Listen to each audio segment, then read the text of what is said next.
Hello, welcome back to my channel. My name's Stephen. I'm a traditionally published fantasy author.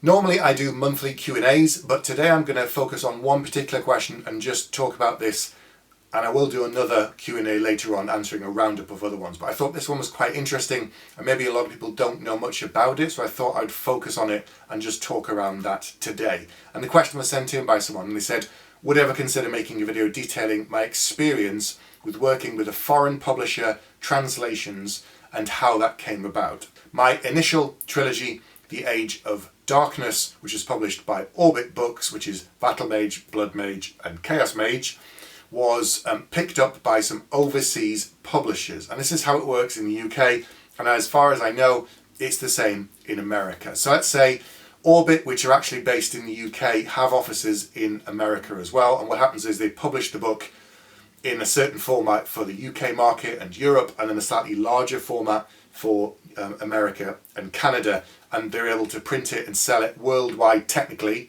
in the English language anywhere. So if there's an English language fancy books shop in Poland, they can sell that book there, but they can't sell it in other languages.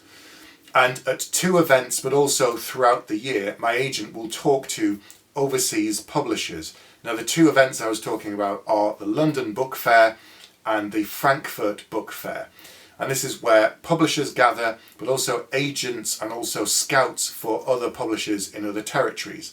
So for me, my agent went, I think it was to the London one, it could have been the Frankfurt one, it doesn't really matter. And what happens is she has a number of almost like speed dates. So she'll have a series of meetings with all of these other agents and scouts for the different publishers, and she'll talk through in sort of 15-20 minutes what's on a list, what is it, what it's about, how it's doing, and she'll tailor it to different people. Like, she'll know that, I'm making this up, in Spain fantasy is very popular. Oh, I think Stephen's book might do well in France, Spain, and something else, and she'll talk to them about it and pitch the series and that kind of thing.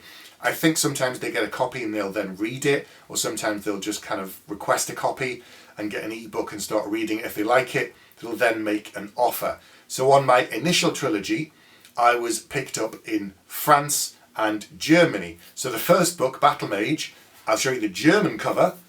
There you go, is Battle Mage, and it says Tag des Krieg, which is Days of War. I think that's what they've called it.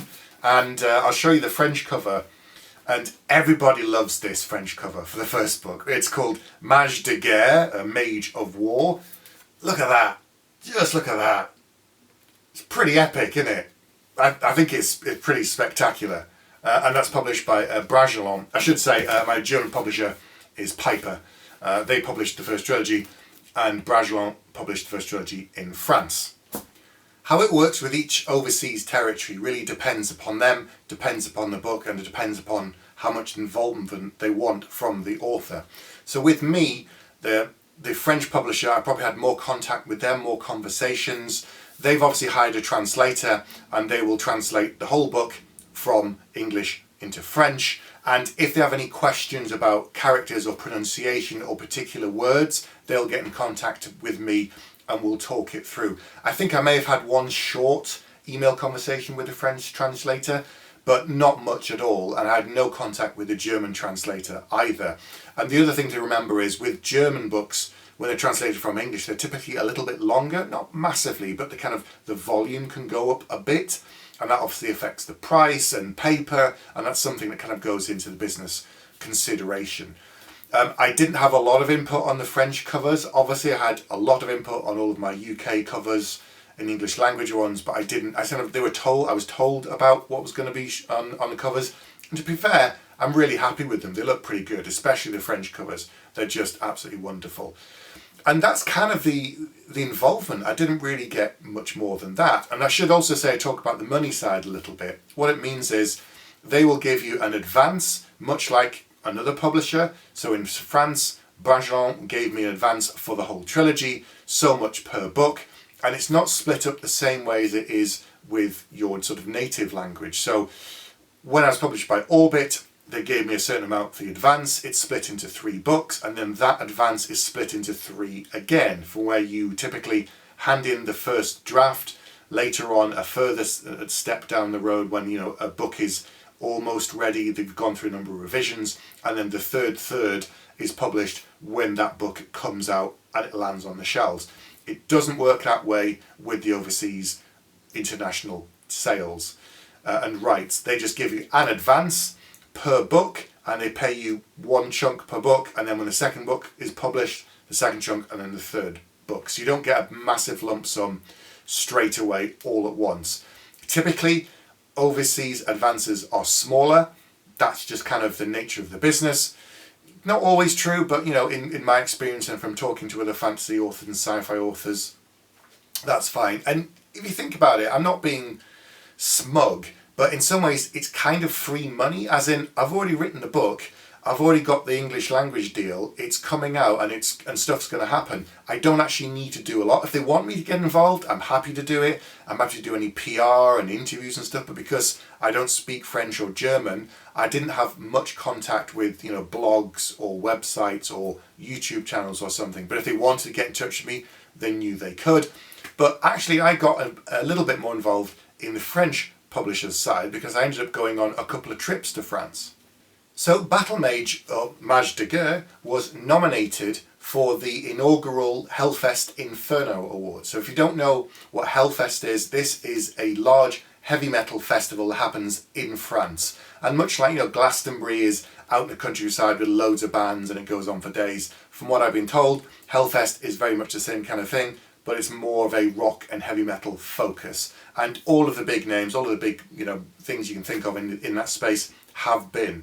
And what they found was a lot of people who read fantasy and science fiction, there's a good chunk and a good overlap who are also fans of rock and heavy metal. So they kind of put the two together and created these Inferno Awards. And it was a public vote, and they created a short list, and I went up against a number of other things, and they said to me, you know, would you like to come to France, come to Paris, come to the offices of the publisher, meet the people, do some interviews, do some on-video stuff, and be there for when they announce the winner, which I thought was brilliant. So I went over on the Eurostar, went to Paris, my first ever trip, and in the evening did a couple of interviews with some journalists and talked to some other people, signed a bunch of books for the fans, which was brilliant. And as it turned out, I won that first award, which was brilliant. I was really, really pleased. Apparently the public vote, and I beat all of the other authors there. So that was fantastic, and I gave a speech, and I was so nervous, and it was awful, and I kind of rambled, and it was being translated, and I kind of got the wrap up before I'd really got to my point. I didn't really have one, so that was fine. I was okay with that, and I stumbled away and had a drink and calmed down and did some more interviews. But it was fun. It was a brilliant night, a brilliant trip, and I was really pleased to win that award. And it seemed to do very, very well. The trilogy did very, very well, to the point where I think it was 2018, 19, with the last couple of years. It's kind of harder to keep track, but I was invited to the Les Imaginales Festival, which is all about fantasy, horror, and all the kind of overlap in that space. And it's a wonderful kind of 3-day festival in a little town in France. And I met so many fantastic fans, signed so many books, and they invite 30 or 40 European authors, but typically 4 or 5 from America and 4 or 5 from the UK within the science fiction and fantasy and horror space. And I had a great time. It was me, Ed McDonald, RJ Barker,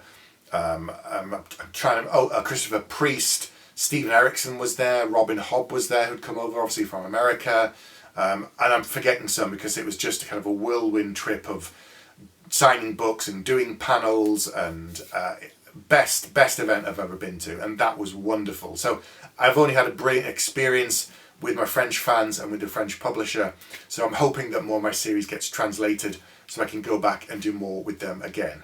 So if you follow any agents on Twitter or social media, or you watch any of the kind of bookseller news sites or those that announce deals, sometimes you'll see something like, so-and-so's book has been sold in the 9th territory. This means that in addition to the English language original, it's been published, in French, German, Swiss, whatever it might be, in 9, going up to 9 territories. And for every territory, the publisher will give an advance to the author, and they'll translate it into the native language, and print it and distribute it. So the author never pays for anything again, but for each new territory there's a new contract, which means that's where your agent gets involved, dealing with all things to do with double taxation and making sure the rights revert back to you and all this kind of stuff. It's very kind of legal heavy, and I don't know anything about it. I'm not the expert. My agent is. She's done this for a number of clients and for a number of different territories. She's used to doing this all of the time, and all of the best agents, the professional agents, this is part of their job, and you don't pay them anything in addition for that. They obviously get their percentage, which comes from every deal. That's standard. That's just how it works.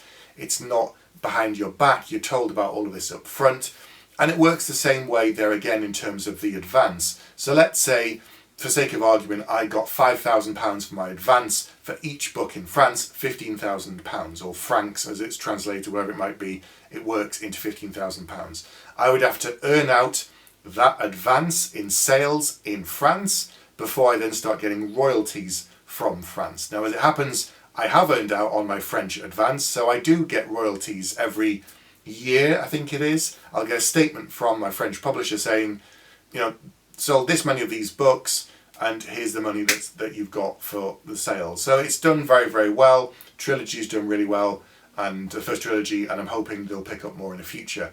I will say the last couple of years with the virus of unspeakable origin that we're not supposed to talk about has impacted overseas and rights. From talking to my agent, she said it is a little bit tougher. Some of the other markets are struggling to recover in the same way, and they've been impacted. So now I think they're a little bit more cautious. In the past, they may have done almost the thing of they read the first few chapters, they hear some of the buzz, they read a bit about the book, and based upon that, they'll then pick it up in their territory.